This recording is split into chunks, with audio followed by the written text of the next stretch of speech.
I've always really tried to do is take people out of the box and do something different, even if it made no sense with the song whatsoever.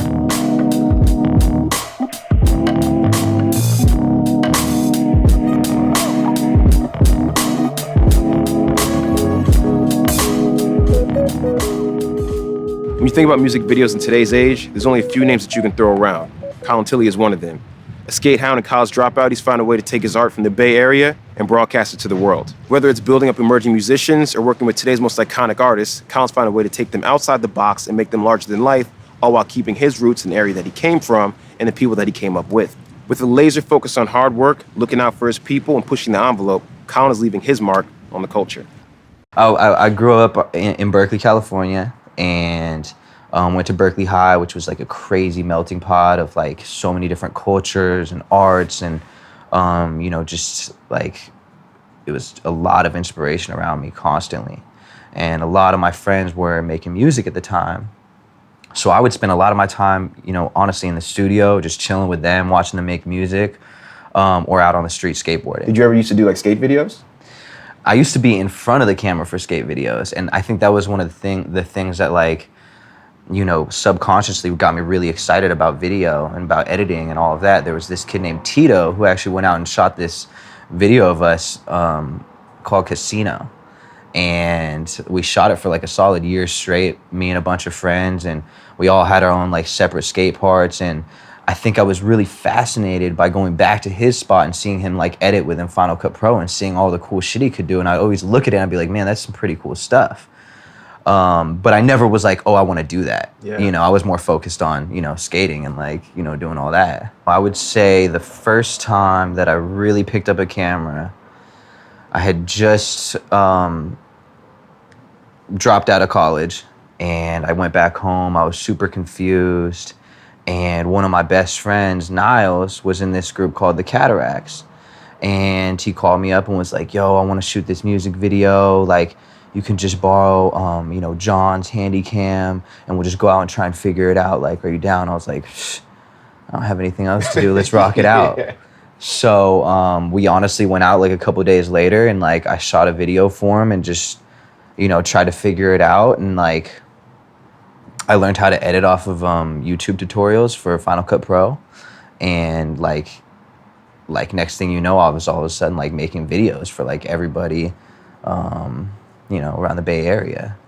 It was definitely trial and error. And I think that was like the best part about it. It was just like, you just, go. It wasn't even like, I didn't even consider it on set. It was just like going out and fucking around. Yeah. And, I think that was like the best part about it. It wasn't like, I didn't feel any pressure. It was just like such a natural thing that was just kind of coming out of my system. And next thing you know, I was like, I love this. This is like my passion. I think I found it. Like, and that wasn't until like a year or two later down the road, but I was like, oh, like this is like really what I want to be doing. Were you able to like pay your bills off of it at that point in time, or were you just kind of going and like? I was literally charging like $200 to $500 for a video just to be able to like reinvest into the next project. And to be honest, like the first like 3 years, I never made a single cent. I was like completely investing every single like bit of that money into being able to make my productions look that much bigger.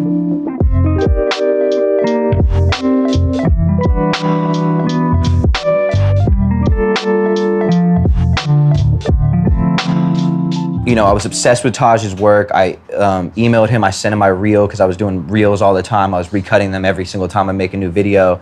And I sent him my stuff. And one night he literally called me out of the blue and was like, hey man, what's up? This is Taj. Like, I was like, Taj? Like, who? And at the time he called himself Taj Mahal. And he was like, Taj Mahal. I was like, oh shit, this is crazy. Yeah. But when I met him, he was like, yo, let me show you my work. And what I noticed is he had like crane shots, but with no crane. So I was like, how did you get up there, bro? Like, how did you even get that angle? He was like, I was just standing on top of my homeboy's SUV holding the camera here. I'm like, bro, that's mad dangerous. I'm like, what are you thinking, bro? It's super dangerous. And he was just like, man, you just got to get the shot. And I'm like, well, what would he do with a budget, with some equipment, and with a backing? So. And at some point, I mean, your relationship developed and he was able to like come out to LA. Mm-hmm, yeah, he came out to LA. I was trying to convince him to come out to LA. He had this blue car Remember like the Buick LeSabre. The Buick LeSabre. Yeah, it was scraping it. Scraping. And I was like, yo, man, like, you need to come out here, you know? And I had this 1-bedroom apartment in West LA, hot. I was just like, yo, let's just figure it out. Let's just kind of thug it out. And he did. And then he started editing for me too, you know what I mean? And so we kind of got to know each other through that. And even though like he was a director first, like, I think that it like looking at my work and looking at and figuring out how to like edit like these bigger videos and stuff like that, it kind of helped him find his way a little bit.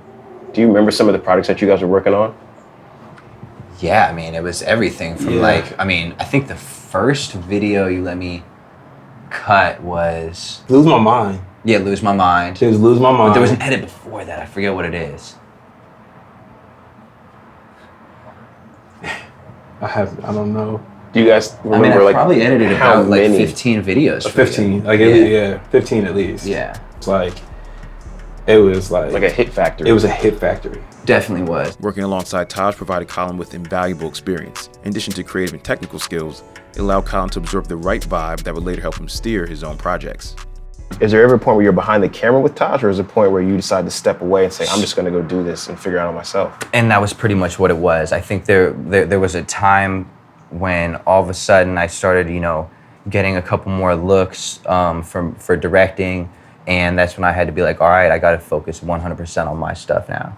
And that kind of transitions into, meeting Tyga actually in LA, because he was good friends at the time with like Lil B and all the guys from the pack, and those are all guys I grew up with, and he saw the work I was doing with them, and we connected over MySpace. He was like, let's do a video. The two of you have developed a unique partnership over time, right? You guys both came in at like an entry point when you guys were both starting out. Yeah. Do you remember that first project? Well, how I got put on to Colin is because like, I've been influenced by a lot of Bay Area sound. Like when I first came out, it was a lot of Bay Area influence. Like I have family in the Bay Area. So like, I always respected the Bay Area's hustle. And then I was real close with Lil B from the pack. This is when they started popping. And Lil B did a video. He did a video with Lil B. Yep. And I was like, yo, who shot this video? Like, he was like in the ocean, in the forest, doing some crazy stuff. But I saw the vision, and I'm like, whoever shot this, their eye is crazy to be able to shoot these shots like this, you know? And then I reached out to Colin, and I think the first joint we did was My Glory. Was that the first video we did? Yeah, it was either My Glory or the other one was like Live Forever. Oh, you know what? Live Forever. Yeah, Live Forever. So I did a joint. That was the first video we ever did. That was definitely clean. What's the vibe like when you guys get together? Like, how would you guys describe it?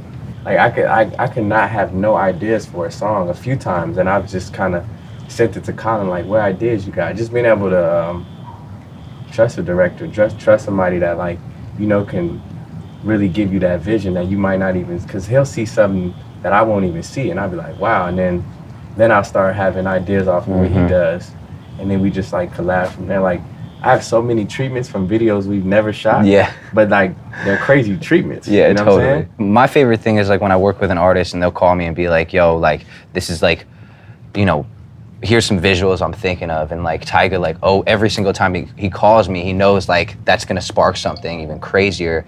So he'll always call me with some like cool just ideas and like, pictures or whatever it is. And I'll be like, that's fucking tight. And I can look into it even deeper. Or now when I hear Tyga's music, I actually naturally can see visuals even better because of everything we've done. Colin's early relationship with Tyga helped him to land the video for Deuces, a collaboration with Chris Brown, a project that became the springboard for his career.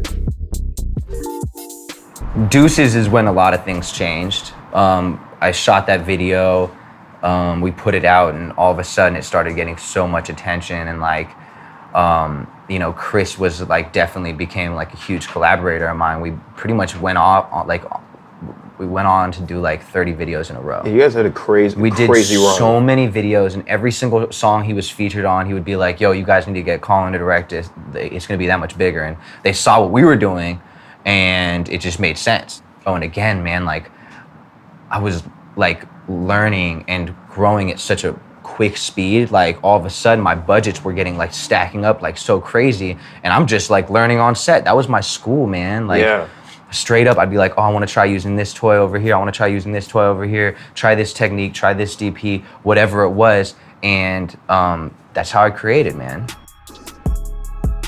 As Colin's budget grew and his resume expanded, he gained more opportunities to push the boundaries and develop his aesthetic, depicting today's most notable stars in ways they had never been seen. I look at your videos and there's a lot going on and each one feels unique, but then there's also things I find that like, I know it's your video when it's your video. So I'm curious how you would define your aesthetic. I was really focused on like making the video as graphic and as like in your face as possible, especially leading up to like Look at Me Now. Yeah, that was probably like that was my phase at that moment. And I think I've gone through several phases over the last, 10 years now. I've always really tried to do is take people out of the box and do something different, even if it made no sense with the song whatsoever. For example, putting Rick Ross in a wheelchair with spinners for John on Lil Wayne's song. And I honestly learned that from like working with guys like B at the beginning of my career, because B was so different and not like, he didn't fit in any box. It was always like, how weird can we get? And then you bring that to like the music that I was doing later. Like I would just keep that same mentality and continue to think about, just what's gonna, be different and what's gonna like challenge me, to do something completely different. As a director, Colin understands the important role his work plays in defining the image of the musical artist that he works with. I always feel like, probably the biggest part of, an artist's identity is like their visuals. Yeah. Like that's, you listen to the song and you see something, but then when you actually get to see them physically like act that out and show their vision on a whole other level, like you're getting so much more from them. It can shift their career. And it shifts their career to a whole other level. Look at Kendrick right now. He's the king and he has the best visuals. But I'm glad you brought up Kendrick. The All Right video. That the song itself kind of lived as it lived, and it came at a time in his career where that project meant a lot to him, and it did a lot. It meant a lot in the world and socially. And then seeing that video wasn't what I expected at all. But you caught him in a way that no one had ever seen him. Been such a huge fan of Kendrick for the longest time, and I was just waiting for that call to, finally be able to, put something together visually for Kendrick. And I always had like a vision in my head as far as how he should, be captured on camera, because he's such a legend and such an icon. And I wanted to be able to do that. So right away I was like, I gotta do this black and white. And obviously I heard the song and it meant so much, and everything that was going on right now at that time period was just like, eating away at my soul. So I was like, I wanna be able to capture all of this and put it into one video, but like make it, to where you get inspired by the end of it, So it involved so many conversations with Kendrick and his camp, and like just really like, I'd write a treatment, I'd go sit with them, they'd make me push it more and more. And like, that's when I saw like, this dude is a true visionary, because he's constantly pushing. I've never had anybody push my visuals in that direction like that. Like, just from doing the couple videos that I did with Kendrick, I learned so much about where I wanted to go with my career as far as filmmaking, and as far as like what the standard should be for any artist, no matter what genre it is. Despite all that takes place on set, the post process is just as important. So we linked with Colin's trusted editor, Vinny Hobbs, to learn more. I enjoy this process just as much as shooting. With Vinny, we have a really special relationship because we've done like over, how many videos have we done now at this point? And to be safe, I said 50 plus. For me, I actually think that like learning how to communicate in the edit room has actually made me an even stronger director on set, just from learning how to communicate my thoughts as far as what I want to see in an edit. Because you get to take what's in your head and somehow like dictate that, and then you guys have to find that medium. And you could say something, and I always think about that, like in creative language, you can use a word, but you guys can both see something different. You have to get on harmony. Exactly. Yeah. Exactly. I want to show you this first cut. I'm already tripping off like just this timeline, because like I know what it takes for us to make like this video. Yeah. But that, yeah. Yeah, it's a crazy timeline. So you're seeing like the real raw version, which is pretty dope. Like, you know, you can still see all the wires, you can still see everything like as far as comp effects, but it's like that's how we're able to really like shape the vision as far as where it's all gonna go. You guys are out of your fucking minds. Oh my God. There's pre-pro, then there's actual production. How long do you guys spend in post, like just on a video like this? I like to be able to go in honestly like a day after shooting because I'm feeling it, you know? Yeah. And so I'll go in, give all my energy to Vinny, and then literally he takes off and, you know, it's kills to the it point from now there. where when Colin goes to set, I say, you know, don't tell me anything about the shoot. Really? Just give me the footage and surprise me. Yeah. And I like to do the same to him when he leaves me alone with the edit. When I show him a new cut, I like to surprise him too. So it's kind of the trade-off. Yeah. That's so much trust, because I was just wondering, I was like, in order to capture the idea, are you on set, but you're just... No, I like to be totally amputated from the set. Totally. Because for some reason, when I see the footage raw or I see it with my own eyes, it kind of takes away from the actual cinematic vibe that it creates in the edit. So it can kind of wash my whole thought process and ideas of how the edit could go. So I like to have this kind of just pure approach to the edit process by just looking at it on my screen with no preconceived notions, no I guess like idea of how the artist works. You know, sometimes an artist will throw me off and I won't look at them the same way I do like on the screen or on YouTube. Wow. So I like to keep them in that kind of superstar mode that I see artists in. Having this fresh perspective, you know, after the shoot is everything for me, because obviously like I have a certain vision in my head for how everything should look and how it should all flow. But then Vinny, when he's able to get the footage, like he's gonna have his own fresh perspective and challenge me. I was gonna say, it's like, even I imagine like working very closely with the artist sometimes and probably trying to achieve like a shared vision. Yeah. But then at a certain point, you guys are playing, it's like this game of telephone, right? It keeps going down and then it lands with you. Then you guys have to both review basically the talking points, and then it hits us. Exactly. Right. That's crazy. Yeah. That's crazy.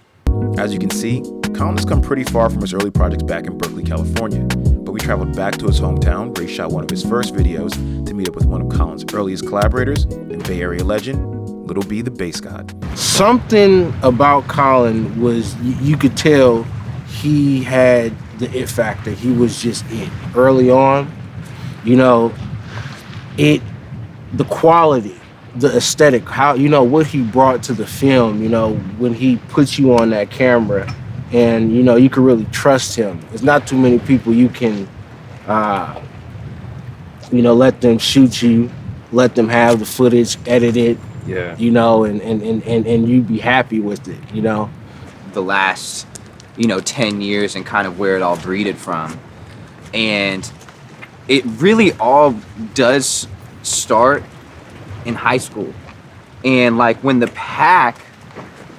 B like blew up on the scene and we're all like still in high school, they basically showed us that it can be done on this like worldwide platform that, you know, I was like, I can't believe this is like real. This is like possible. Like these are guys I know. Like this is incredible. So it really made it like realistic for us, and I think that was like the power of being able to believe in yourself. You know, most kids are growing up in high school and they're, you know, thinking about playing sports or whatever it is. We were thinking, oh shit, like how can we, you know, be able to spread our art? And they spread their art on the craziest platform you could ever imagine. So,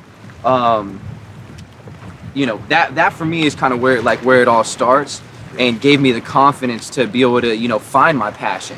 And I'm so happy that I was able to do that. Yeah. Because I don't know what I would be doing without this. You know, I don't know what I would be doing if I didn't pick up a camera and I was like, yo, B, let's go make a video. Period. You know? I think it's sick that you guys like, it's like this volley that goes on between all you all, right? Like both in motivation and skill set and pushing the art, but also just letting you know, like, oh, you go a little bit further, I can do that. So then you kind of push it further. It's like this, like, lift as you climb. You know what I mean? And, you know, he's one of the last, like, real big directors, you know? Like, he's one of, like, filmmakers, you know? Like, he's one of the last big ones, you know? Like the Benny Boones, the Little X's, you know what I'm saying? The Colin Tilleys, you feel me? When you experience with, you know, have experiences with different people and like you meet different people, you know, that's what richens your palette to be able to create in your vision, you feel me? And like, why this guy feel like, you know, one of my things I think is like why he's so good is because he's rocked with so many different people and got a chance to see different vibes and, you know, like experience different, you know, lifestyles and like, you know, working hard. Like I've seen this guy working hard, you know, like college working hard. You know what I'm saying? Like, you know what I'm saying? Like really there, like you respect it. Like, you know what I'm saying? Like different transitions. It's like, you feel me? Like from the pizza boards to the next level. You know what I'm saying? It's like, but he stayed with the art though. I look at right now as just the start. That's the crazy part. It's like a decade's gone by, but this is just the start. Like the amount of like collaborations and, you know, projects that are going to like happen from like here to the next 10 years, it's scary. Yeah. There's only like a few unspoken rules. Make sure you represent the Bay. Make sure you do your thing. And make sure after you do your thing, you represent the Bay. Yeah. You know what I'm saying? Yeah, that's pretty much what it was.